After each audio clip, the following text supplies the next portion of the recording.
Hello everyone, welcome to Bambatha Mancinza TV. I'm here to update you of what was happening on Itonga namhlanje mhla 12 January 2026.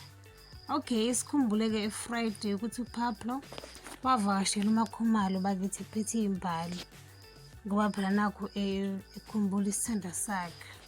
Wangena wahlala phansi kusofa wagcina kufika ekuthenini akhiphe isibhamu adubula uMakhumalo.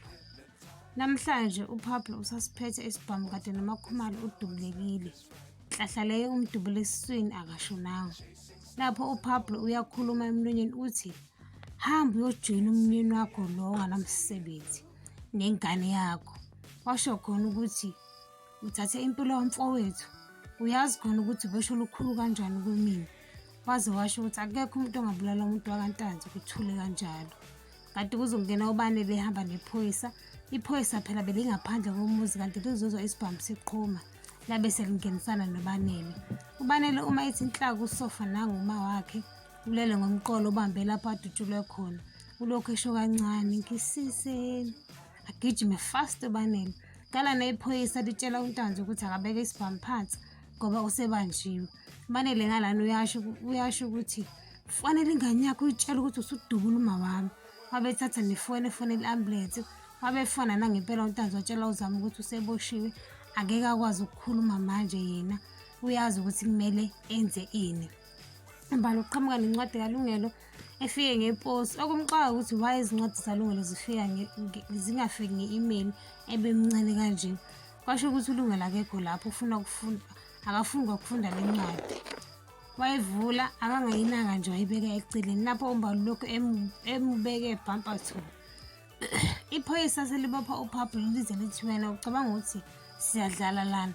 Lamfasa iphoyisa uZankosi. Uma ehamba avela afika agoloza ukuhamba uma esefika phambi kwaMakhumalo. Ebese ethi, "Wena mfazi ndini, lempo iqalwe nguwe kodwa izoqedwa yimina." Waqedwa waphuma kanjalo nephoyisa. Wasala wakhala uBanele uma wakhe esevale amehlo emncenga ukuthi angangawavala amehlo i-ambulance isendleleni. Waqhamuka no-Ayanda sasho esilile endlini. uLungelo wakhuphuka wathatha ithawula lokuthi igazi lingaphumi kakhulu. uZama ngalana ubhizi usefona undendende uzama indlela yokuthi ubaba wakhe angalali kwakhona namhlanje ejele.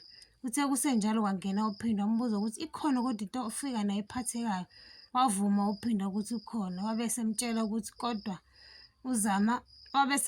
kodwa uZama wayibona ijikeleza. Waze wabuza ukuthi angeke beze bekwazi ngisho nokuthenga iphoyisa linyamalalise ubufakazi. Wabesemtshela uPhinda ukuthi njengoba ebanjwe yiwona amaphoyisa ezama ukubulala, lobo bufakazi bunqande ikhanda. Manje ayikho into abazoyizama. Avele wadunyelwa nje uZama esho khona ukuthi uzothola ummeli, kanti lowo mmeli lowo muntu onobufakazi yena akasuswa ngani. Umbali usekamereni laLungelo uyamlungisela lana kanti uzodibana naleli phepha elifike ngeposi. Uma ethi nhla uLungelo uthathiwe ukuba azoqhubeka nezifundo zakhe zakudokotela. Wajabula uMbali bakithi kwaze kwangena uLethokuhle. Wavele wafika wathi uLethokuhle, indaba enoLungelo phakathi ungayikholwa ngoba mhlawumbe ungathola ukuthi lento iyifeki. Wangayikholwa lento eshiwo uLethokuhle uMbali walokhu ejabule njalo nje.